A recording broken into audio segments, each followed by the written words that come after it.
Jenny McCarthy Show. Welcome back to the Jenny McCarthy Show. I'm Jenny McCarthy Wahlberg. I've interviewed her before. She goes down as one of my all-time favorites. She's a badass. She knows what she's talking about. She goes way back, and I've watched her ever since I was little. She's the best of the best. Dr. Ruth, thank you so much for joining me today. You are welcome. I want to tell you something, a problem. Do you want to hear a problem with the book? I do. All right, listen very carefully. All of your listeners, don't ever give it to a couple that's in a good relationship. Don't ever give it to somebody that you know that are working on their relationship, but give it to all of those people that you think have problems. Okay? Why is that? Why is that, Dr. Ruth? Because you don't want to give a couple that is in a good relationship a book that says stay or go. That would be a big problem. Hold on 1 second. I have to move something. We used to hear you talk about sex all the time, and you've been talking about sex so much. You've taught me so much. You've taught the world so much. Why I don't want to hear your private problems. I hear that not on the air, Jenny. I hear don't that worry. when you're not on the air. However, right.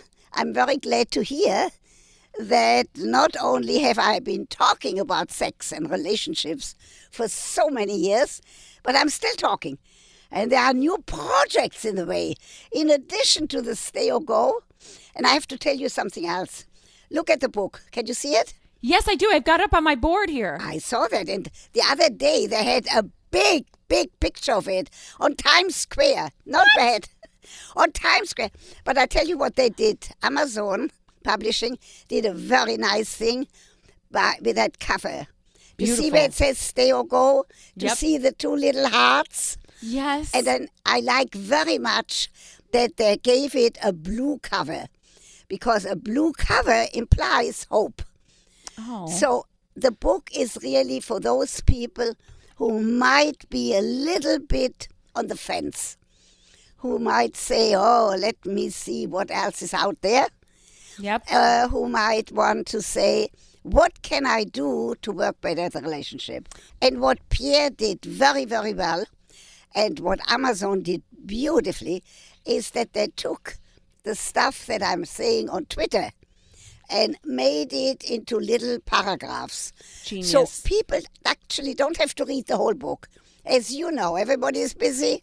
Yep. They don't have to read the whole book. They can look in the index and they can find what suits them. That's absolutely genius. It's a pick up and go type of book. I want my information in tidbits. If we're busy and you can still get enough information out of this. I have a friend, a best friend that's going exactly through this right now. Mm-hmm. I gave her the book, and the problem with their relationship is one of them has built up resentment. To me, resentment is toxicity in a relationship. Mm-hmm. If someone has resentment about, do you know about what? Don't give her a name. Don't give her name. Just tell me, what is the resentment about? Jane Doe. So she doesn't have the resentment. He does. Mm-hmm. It was a long-distance relationship. She expected him to move near her, mm-hmm. and he expected her to move near him. Right. And so big problem. I do have answers on that. Now, the answer is in general. So you always have to say to your friend that not to take everything literally. However, long-term relationships are very difficult. And on the other hand, because of you young people having all of this stuff like phones and television and talking to each other, it's a little easier than it used to be when people had to write love letters, because it took a long time to get the letter and then to get a response. Now, when I hear the word resentment, then as a therapist, I would say, before you people make a final decision, go and see a therapist.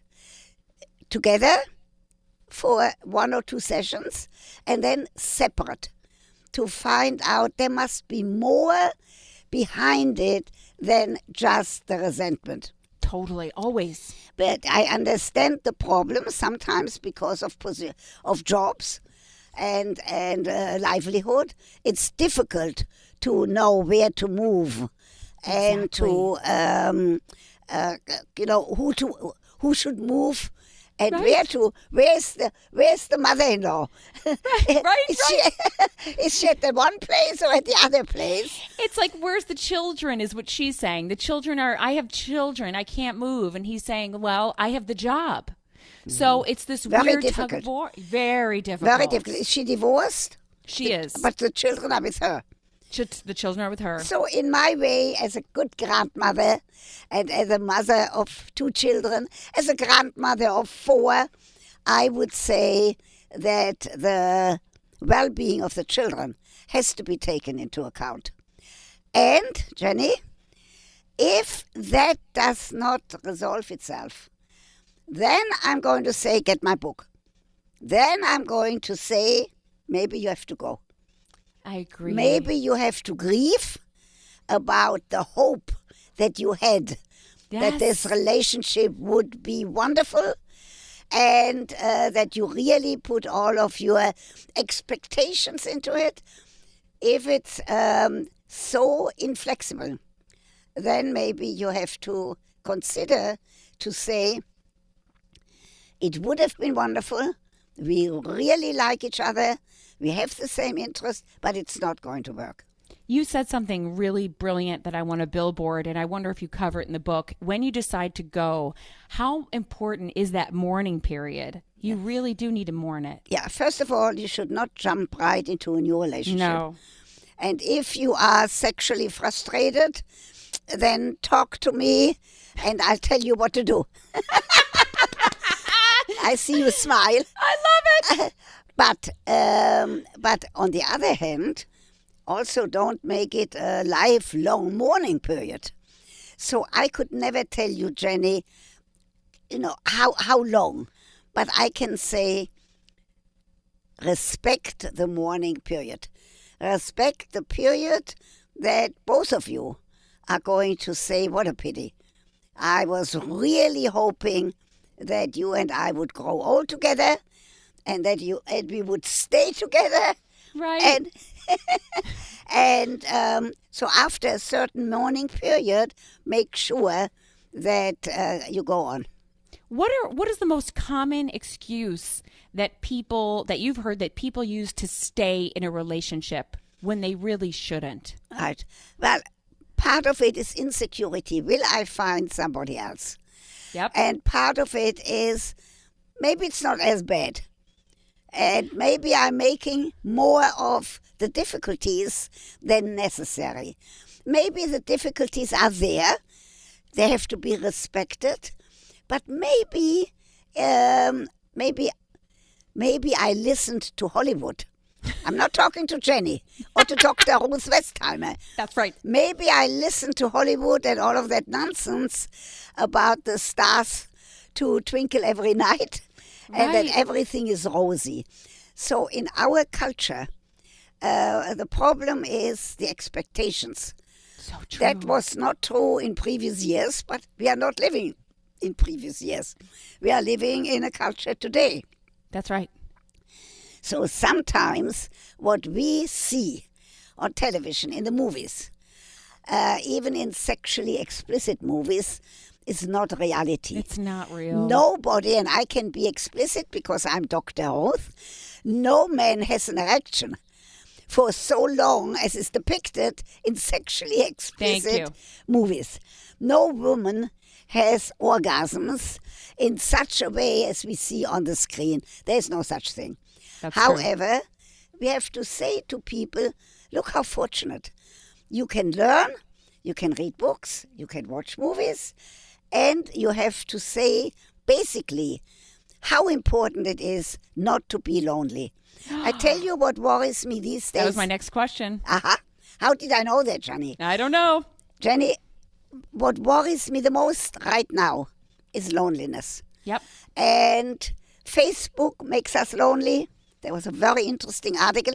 I'm teaching right now, my 3rd year at Columbia University. I love that. A graduate course on the family. And I assigned a book and I assigned an article that was in the Atlantic, Does Facebook Make Us Lonely? And it is true that people, despite the freedom, despite the way that women can go out today, they don't need a chaperone to go to a party or to go to a bar.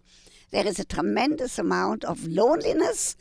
In my opinion, part of the loneliness is that the expectations are too high. 100%. Nobody is going to get a Prince Charming riding into your living room on a white horse. It doesn't work that way. It doesn't. Let me plug the book again. Dr. Ruth has a new one out called Stay or Go. Dr. Ruth's Rules of Real Relationships. You guys have to pick it up now. You know, Dr. Ruth, you're talking about loneliness. Let's talk about loneliness inside of a relationship, which is huge. Right. My girlfriend actually said to me, that's the other girlfriend of yours.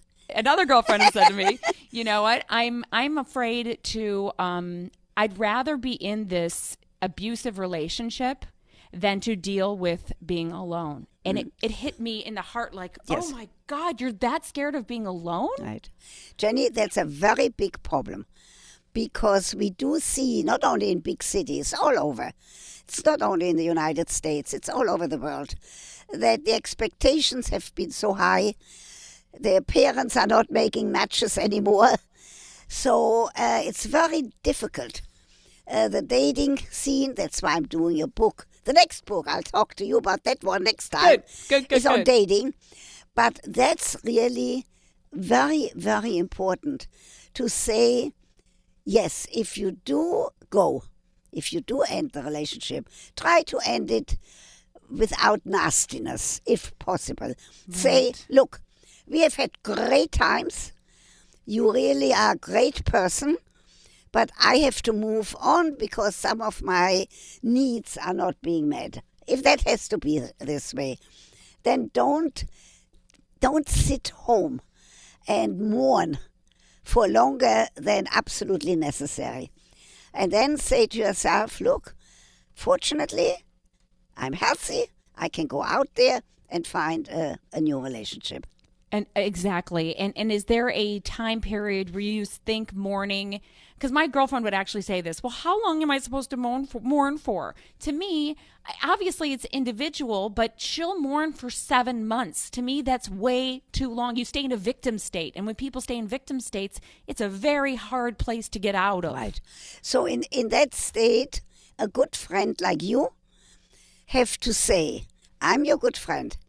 I will listen to your worries as long as you need to, but there will be a point where I'm going to tell you enough, otherwise you ruin our relationship. Yes. Now you have to say, go and see a therapist. Let's suppose your friend doesn't have enough money to go to see a therapist. You pay for it. I did. I don't think I've ever said that. I have to put that in the next edition of the book. You pay for it. You say, look, I have enough money. I'm on radio. I'm famous. I'm Jenny. I will pay for therapy for as long as it's needed. And do you know that that's exactly what I did? I paid for 10 sessions. I sent her to my therapist. Yes. And she's basically lying to the therapist about what she wants him to say. And so I'm like, there's nothing I can do now except cut myself from not being emotionally charged. Otherwise, I'm the sucker, you know? Right. Not only that, if you know that she doesn't tell the truth to a therapist, then stop paying. Because then you're throwing your money out the window. Exactly. So I said I'm giving her one more shot. You have to say with a smile, you have to say, look, unless you really use the therapist that I'm paying for and be very honest, it doesn't go any other place, or I will have to end. And if you end the payment, I have to tell you, Jenny, it probably might end the relationship. That would be right. Very sad. It would be very sad. Yeah. That's why I think I have to give an ultimatum. I know we have another minute or so. Dr. Ruth, the book is called Stay or Go. What is the main message you want people to take away from this book? Exactly what you and I just talked about. Boy, do I have to talk fast. That loneliness You take your time. You go ahead. Loneliness is not acceptable in my book. So what you have to do, if you you read the book, stay or go.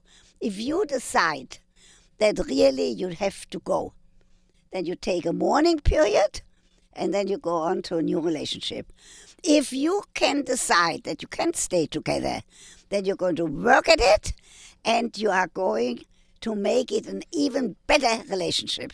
How is that for Jenny? I think that was so well said, and this book couldn't come at a better time for so many people I know, not just Jane Doe, but hundreds of callers also. Everyone is in this predicament right now. Stay or Go, Dr. Ruth's Rules for Relationships. You guys pick up that book right now. You can go on Twitter and ask Dr. Ruth also. What a pleasure it is to always interview you. I'm just the biggest fan. Thank you for helping so many of us. Thank you. I see you soon again. Yes, you will. Bye, Great Jenny. book. Great book. Stay or Go. Pick it up now. We'll be right back. Jenny McCarthy Show. Oh!